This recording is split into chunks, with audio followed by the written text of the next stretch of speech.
गुमराह करने का काम ये बीजेपी और ये जदयू, नीतीश कुमार और नरेंद्र मोदी एक साथ में कर रहे हैं। सिर्फ जमीन का मुद्दा नहीं है। हमारे पूर्व साथियों ने कहा, आज ये पूरे इलाके में, उत्तर बिहार में हमेशा लाखों एकड़ जमीन खत्म हो जाती है क्योंकि बाढ़ आती है। गंडक नदी होगी, कोसी नदी होगी, ये पूरा बिहार, उत्तर का बिहार बाढ़ में चला जाता है। और दक्षिण बिहार में क्या होता है? दक्षिण बिहार में अकाल और सूखा पड़ता है, यानी उत्तर में बाढ़ और दक्षिण में सूखा। 77 साल के आजादी से ये चला है। मामला सही है ना? सही है या नहीं? या हमारे लोग कहे कि हमारे दरभंगा में, बाजू के हमारे मधुबनी में, समस्तीपुर में ऐसे लाखों एकड़ जमीन है जहां खरीफ का फसल ही नहीं होता क्योंकि बाढ़ की वजह से हमारा कुछ नहीं वहां होता, सिर्फ रबी की फसल होती है। सही बात है या गलत है? सही बात है कि नहीं? ये है आज।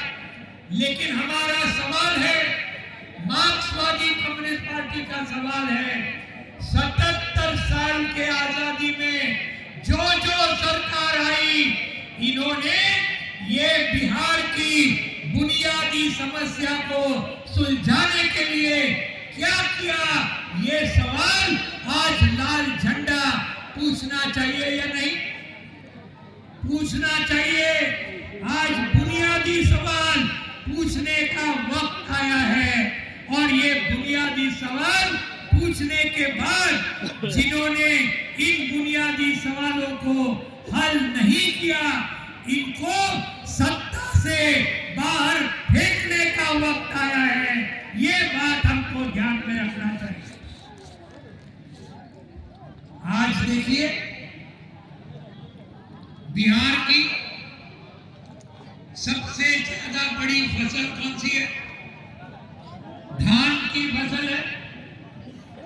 धान का न्यूनतम समर्थन मूल्य इस साल का मोदी सरकार ने 2300 रुपया क्विंटल ये उन्होंने दिया।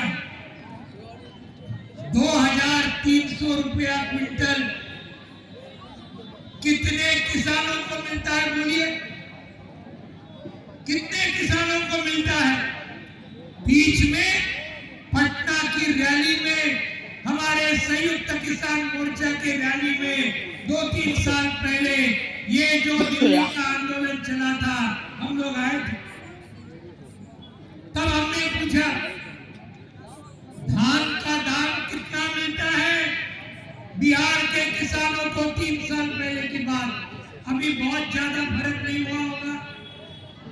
मंडी तो नीतीश कुमार जी ने खत्म कर दी, मंडी का कानून खत्म किया और आज हमारे बिहार के कई हमारे किसान, आज उनको 1500, 1600 इसके ऊपर आज दाम नहीं मिलता आज धान के लिए। और आज जिस केरल से विजय राघवन जी आते हैं, ये केरल के वामपंथी सरकार ने पिछले कई सालों से इन्होंने क्या किया? केरल का लाल झंडे का सरकार, वहां भी धान है, वहां भी धान के किसान है और वहां लाल झंडे की सरकार ने कहा और वो दे रही है धान के किसानों को हर क्विंटल के पीछे 2820 रुपया ये धान के लिए केरल की लाल झंडे की सरकार आज दे रही है। ये है सच्चाई।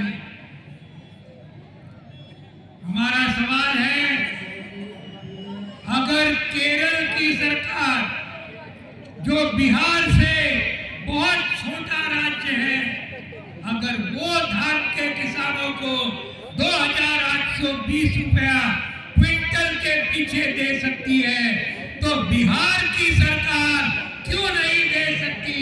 ये सवाल आज हम पूछना चाहते हैं।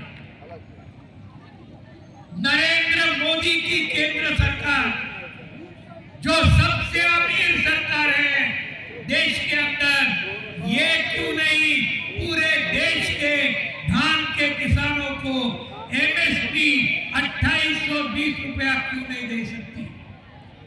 ये सवाल आज पूछने की जरूरत है।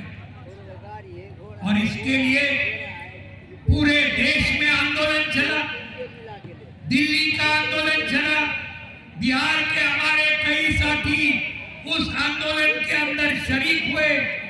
और ये लेकिन सवाल 3 कृषि कानून, अंबानी अदानी को मदद करने वाले ये आंदोलन के चलते मोदी सरकार को झुकना पड़ा, किसानों के सामने तीनों कानून रद्द करने पड़े। ये हमारी बहुत भारी जीत पूरे देश के किसानों की हुई, ये हमको भूलना नहीं चाहिए। लेकिन लागत